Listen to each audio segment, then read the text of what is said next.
दोस्तों नमस्ते। एक बार पार्वती जी जब स्नान करने जाने लगी तो उन्होंने अपने पुत्र गणेश से कहा, बेटा, मैं नहाने जा रही हूँ। तुम द्वार पर बैठे रहो, जब तक मैं नहाकर वापस न आ जाऊं। तुम यहीं बैठे रहना और किसी को भी अंदर न आने देना। एक आज्ञाकारी बालक की भांति गणेश द्वार पर बैठ गए। अभी पार्वती नहा ही रही थी कि शिव अपने गणों के साथ आए और घर में जाने लगे तो गणेश ने उन्हें रोककर कहा, अभी आप लोग बाहर प्रतीक्षा करें। माता पार्वती अंदर स्नान कर रही हैं। जब वे स्नान कर बाहर आ जाएं तब आप अंदर जाना। शिव गणेश की इस बात की उपेक्षा कर जब अंदर जाने लगे तो गणेश ने बलपूर्वक प्रतिरोध किया तथा अंदर नहीं जाने दिया। इस पर शिव को क्रोध आ गया और उन्होंने अपने त्रिशूल से गणेश का सिर काट दिया। इतने में पार्वती स्नान कर बाहर निकली और गणेश की यह दशा देखी तो क्रोध से उनकी संहारक शक्तियां जागृत हो उठीं। उसी समय देवर्षि नारद नारायण नारायण करते वहां से गुजरे। उन्होंने माता पार्वती से प्रार्थना की, मां जगदम्बे, अपनी संहारक शक्ति समेटो, आपके पुत्र को जीवित कर दिया जाएगा। फिर उन्होंने शिव से कहा, प्रभु, आदि शक्ति जगदम्बा के क्रोध की शांति के लिए गणेश को जीवन देने के लिए कुछ कीजिए। नारद जी की बात सुनकर शिव ने एक गज शावक का सिर काटकर तत्काल गणेश के धड़ से जोड़ दिया। अब धड़ पर हाथी का सिर जुड़ जाने से गणेश जीवित हो गए और उनका नाम गजानन पड़ गया। जब पार्वती ने पुत्र का ये रूप देखा तो नारद जी से कहा, देवर्षि, मेरे बेटे का ये रूप इसे कौन सा देवत्व प्रदान करेगा? देवों के बीच में गजमुख से इसकी क्या स्थिति होगी?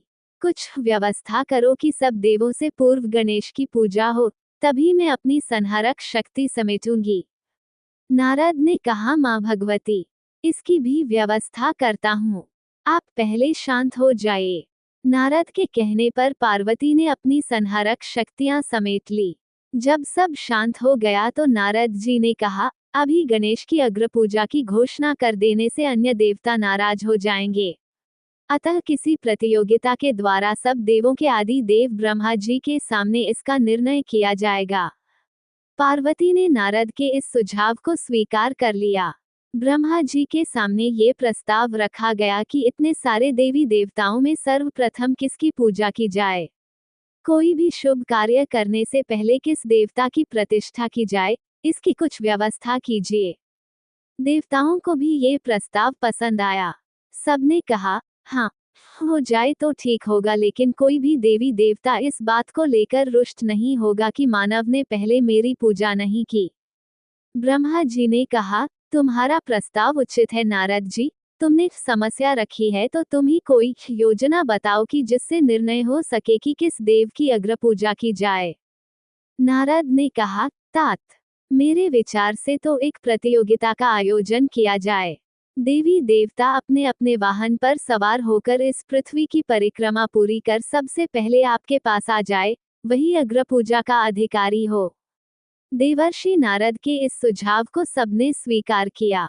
ब्रह्मा जी ने भी इसे स्वीकृति दे दी। सब देवता अपने अपने वाहनों पर सवार होकर पृथ्वी की परिक्रमा करने निकल पड़े। गणेश जी अपने चूहे पर सवार हुए। वे ही सबसे पीछे रहे। उनकी सवारी चूहा अन्य देवताओं की सवारियों का क्या मुकाबला करता, पर प्रतियोगिता में भाग तो लेना ही था। नारद गणेश का उपक्रम देख रहे थे तथा विचार कर रहे थे कि गणेश तो शरीर में वैसे भी लंबोदर, भारी भरकम, ऊपर से सिर भी हाथी का है। इनकी सवारी भी विचित्र चूहा जैसा छोटा सा जीव कैसे पृथ्वी की परिक्रमा करके सफल होंगे। उधर माता पार्वती को वचन दिया है कि उनके पुत्र गणेश की अग्र पूजा होगी। सोचते हुए उन्हें एक उपाय सूझा। वे गणेश से बोले, गणेश जी, उन बड़े बड़े देवताओं और उनके भारी भरकम वाहनों के बीच में आप अपने भारी शरीर से इस छोटे से चूहे पर बैठकर पृथ्वी की परिक्रमा तो संभव है कर लो, पर सर्वप्रथम आने के बारे में भी कुछ सोचा है। गणेश ने कहा, मेरे पास जो वाहन है मैं तो उसी का प्रयोग करूंगा, प्रथम आऊं या ना आऊं। नारद ने कहा, करो, अपने इसी वाहन का प्रयोग करो, पर बुद्धि के साथ। देखो, ये सारा विश्व ब्रह्मांड प्रकृति और पुरुष में समाया है। और यह सब कुछ राम में रमण कर रहा है। ब्रह्मांड राममय है, इसी नाम की परिक्रमा ये भूमंडल कर रहा है, अतः तुम इसी नाम की परिक्रमा कर लो। तुम्हें पृथ्वी ही नहीं, समस्त ब्रह्मांड की परिक्रमा का फल मिलेगा। गणेश ने कहा, मुनिव, आपका यह विचार उत्तम है। मैं राम नाम की परिक्रमा करूंगा।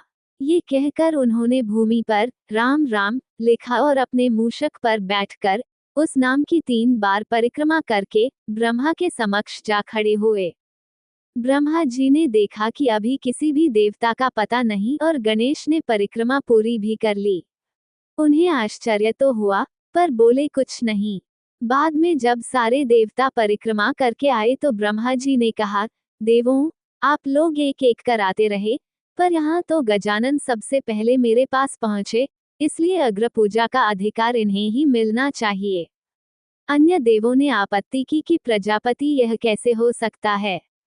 गणेश भला इस चूहे पर बैठकर सारी पृथ्वी की परिक्रमा कर कैसे सबसे पहले आपके पास आ सकते हैं।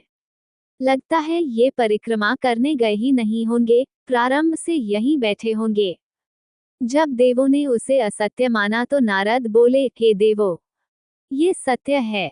आप लोग तो भौतिक और स्थूल की परिक्रमा करते रहे, पर गणेश ने तो उसकी परिक्रमा की जिसमें ये भूमंडल ही नहीं, बल्कि त्रैलोक्य ही समाया है, जिसमें सारा विश्व ब्रह्मांड रमण कर रहा है। उस राम नाम की 3 बार परिक्रमा कर ये त्रैलोक्य की परिक्रमा कर सबसे पहले पहुंचने वाले हो गए हैं, इसलिए इन्हें विजयी घोषित किया जाता है। ये प्रथम अग्र पूजा के अधिकारी हैं। ये कहकर नारद नारायण नारायण कहते हुए देवलोक को चल दिए।